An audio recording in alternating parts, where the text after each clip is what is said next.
3-as tartszámmal kérném Palásti Nándort és Barabás Liliánát. 4-es tartszámmal Jakab Barnabást és Prekopcsák Annát. 5-ös tartszámmal Sebők Gergőt és Kvala Viviánt. 16-os tartszámmal fog táncolni Takács Dávid és Forintos Odák.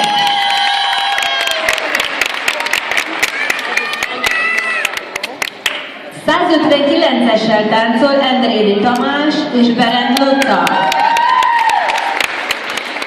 160-assal Král Koppány és Bolevác Diana. Megkérlek benneteket, hogy egy kicsit helyezkedjetek idén, és valaki azt hiszi, hogy én kihagytam a sorból, de én tudatosan hagytam őt ki a sorból, mert van egy kisfiunk, és ez pont ő, aki ma éppen születésnapos. Szeretném köszönteni Bakó Zsombolt, aki ma ünnepli születésnapját, és Salamon Sárát, természetesen partnernőjét is, de azt gondoltam, ha már ilyen szép napon, ilyen jeles napon idejött és versenyezünk, akkor megértemli, hogy itt mindenki gratuláljon neki nyilvánosan is. Nos, tehát itt a kis versenyetek, az elődöntő, azt jelenti, hogy ebben a körben azért megy a harc, mindenkinek mondom, hogy a döntőben is tudjatok majd táncolni, tehát nagyon jól kell teljesíteni gyerekek, hiszen a 8-ból 5-en kerültök majd a döntőben. Itt egy kis segítséget mondanék a kis rózsaszín kislánynak, hogy gyertek felém kicsit, mert ott hamarosan összeütköznétek, jobb lenne ezt kikerülni, ezt a problémát előre, úgy van, a kék ruhásig picit odébb mennek a közönség felé, úgy, még egy picit menjetek, és akkor tudti mindenkinek lesz helye. Nos, akkor nagy siker, vagy sok sikert, nagy tapsolást kívánok, jöhet a csa-csa-csa!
Köszönöm szépen, nagyon ügyesek vagytok gyerekek, és azért is nagyon-nagyon nagy dolog ez, hogy ilyen sokan vagytok. Igen, sokan vagytok, hiszen a rendes versenykönyves versenyeken ez a kategória, a tietek, a gyereke egyes mezőny, alig-alig akar összejönni. Ha össze is jön egy-két páros összesen, most pedig nézzétek meg, még elődöntőt is tartunk.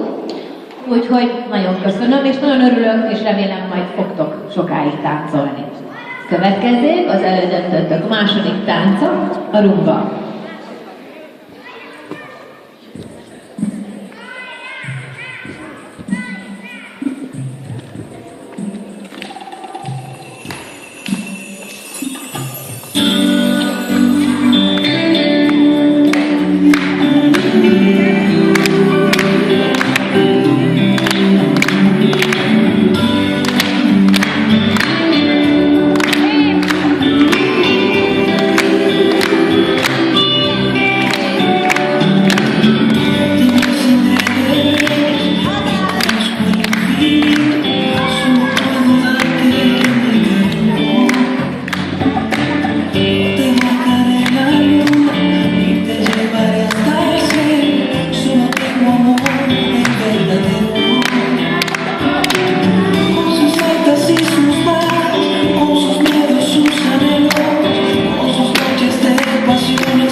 Köszönöm szépen, és akkor a Vidámság tánca maradt a harmadik helyen, ami itt ugye csak 3 tánc van, a legutolsó, és itt kell nagyon vigyázni arra, hogy bizony nem mászunk ki a zenéből, mert az előző valamelyik elődöntőben láttam, hogy valaki annyira nagyon igyekezett, hogy már túlszárnyalta a zenét is. Nem kell túlszárnyalni, csak hallgatni, figyelni és táncolni rá.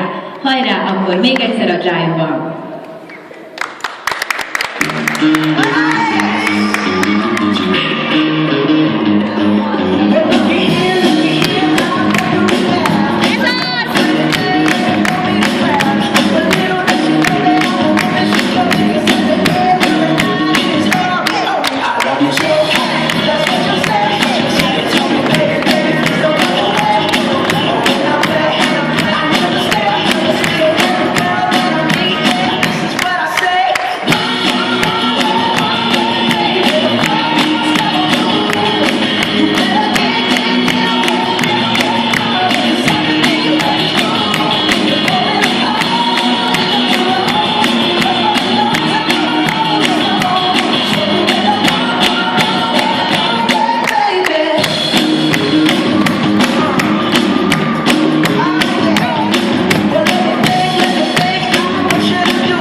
Köszönöm szépen, nagyon ügyesek voltatok, majd szólni kell benneteket, hogyha meg